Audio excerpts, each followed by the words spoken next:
મહારાષ્ટ્ર રીત રિવાજ મુજબ મૃતક વ્યક્તિઓને અંતિમ ક્રિયા પછી 10મા દિવસે થતી દશક્રિયા વિધિ માટે સુરતમાં જગ્યા ફાળવવાની માંગ કરવામાં આવી છે। સુરત કલેક્ટરશ્રીને આવેદનપત્ર આપવા પહોંચેલા મહારાષ્ટ્રીયન સમાજ દ્વારા રજૂઆત કરાઈ હતી કે અમે પોતાના પરિવાર સાથે ઘણા વર્ષોથી સુરત શહેરમાં રહી સુરત શહેરને અમારું કર્મભૂમિ માની વસાહત કરી રહ્યા છીએ।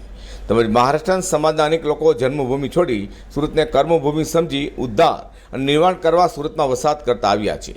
જેથી મહારાષ્ટ્રીયન સમાજના રીત રિવાજ મુજબ અમારામાં કોઈ વ્યક્તિનું મરણ થયું હોય તો તેઓના આત્માના શાંતિ માટે મરણના 10મા દિવસે દશક્રિયા વિધિ સાથે સમાજ અને કુટુંબના સભ્ય દ્વારા મુંડન કરવામાં આવતું હોય છે। વર્ષોથી ચાલતી આ પરંપરા આજે પણ ચાલે છે, જેમાં મુંડન માટે ઓવર અથવા પાણીનો સ્ત્રોત જ્યાં હોય તેવી જગ્યા વિધિ કરવામાં આવે છે।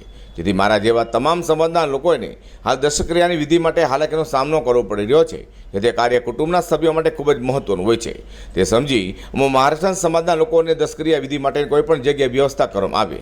મારું નામ રાવ સાહેબ રાજપૂત છે અને હાલ આજે અમે કલેક્ટર કચેરી સુરત શહેર પર એક આવેદનપત્ર આપવા માટે આવ્યા હતા। આવેદનનો મુખ્ય હેતુ એ હતું કે અમે ગુજરાતને અમારી કર્મભૂમિ અને જન્મભૂમિ મહારાષ્ટ્રને માનીએ છીએ અને આશરે 50 વર્ષથી ઉપરના વર્ષથી અમે અહીંયાથી જીવન નિર્વાહ કરી રહ્યા છે।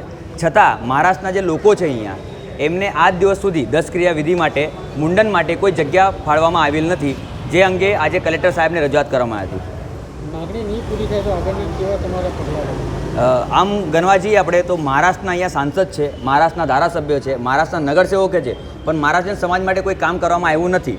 તો અમે આજે તમારા માધ્યમથી એમને બી જણાવી દઈએ કે તમને અમે ધીરે ધીરે આમાંથી લેખિતમાં પહેલાં જવાબ આપવાના છે, લેખિતમાં તમને માંગણી કરવાના છે। જો માંગણી સંતુષ્ટ ના થાય તો કોઈ પણ ધારાસભ્ય અને કોઈ બી નગરસેવકના ઓફિસે જઈને અમે મુંડન કરાવીશું।